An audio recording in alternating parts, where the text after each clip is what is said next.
கர்த்தன் என்னை உத்தமனாக்க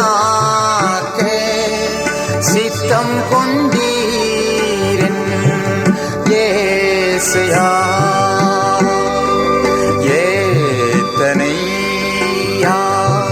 துரோகம் நான் செய்தேன், அத்தனையும் நீ மன்னித்தீர்.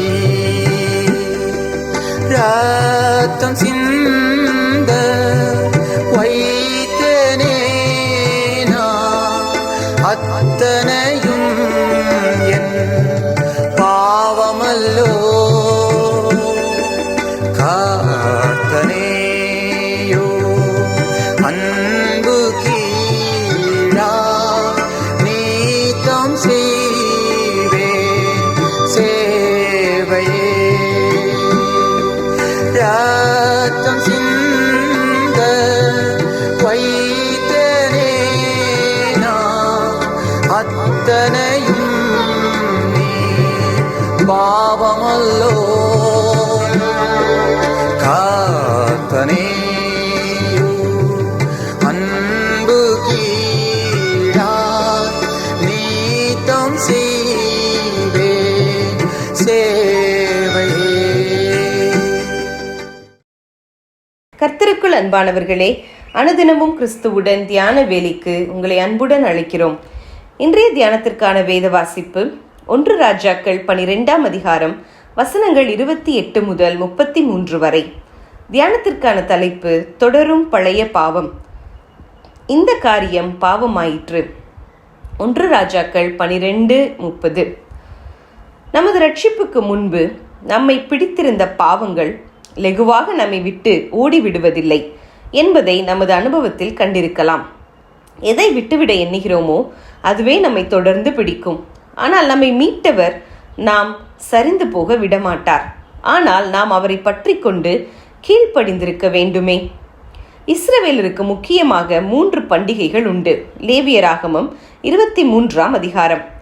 அவற்றை குறித்த கட்டளைகளை கர்த்தர் மோசே மூலம் கொடுத்திருந்தார். 1ஆம் மாதம் 14ஆம் தேதி அந்தி நேரத்தில் கர்த்தரின் பஸ்கா பண்டிகை. பின்னர் 15ஆம் தேதி கர்த்தருக்கு புளிப்பில்லா அப்ப பண்டிகை. அது 7 நாட்கள்.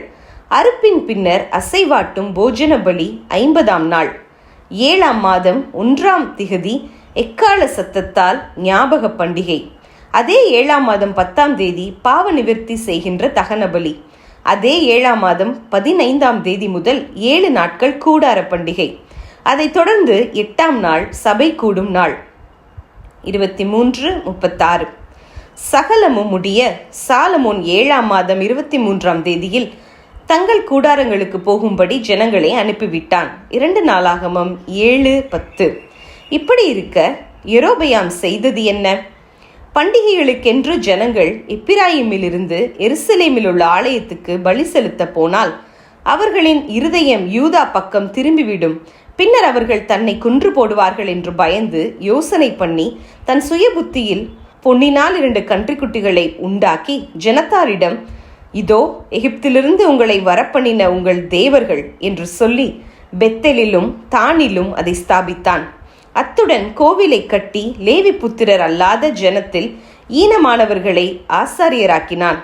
7ஆம் மாதத்துடன் பண்டிகைகள் முடிய வேண்டியிருக்க இவனோ தன் மனதிலே தானே நியமித்து கொண்ட 8ஆம் மாதம் 15ஆம் தேதியிலே பண்டிகை கொண்டாடி பலியிட்டு தூபம் காட்டினான். பழைய பாவம் தொடருகிறதா?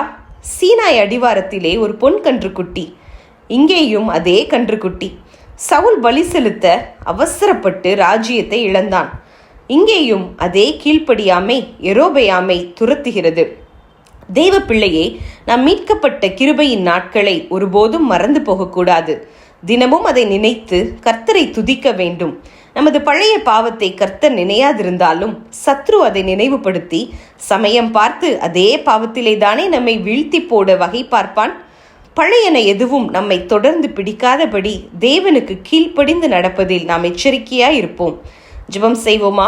அன்பின் தேவனே, பாவத்திலிருந்து எங்களை மீட்டெடுத்த உமது அன்பையே எப்போதும் நினைத்து துதிக்கவும் பழைய பாவத்திற்கு திரும்பிடாதபடியும் காத்தருளும். ஆமேன்.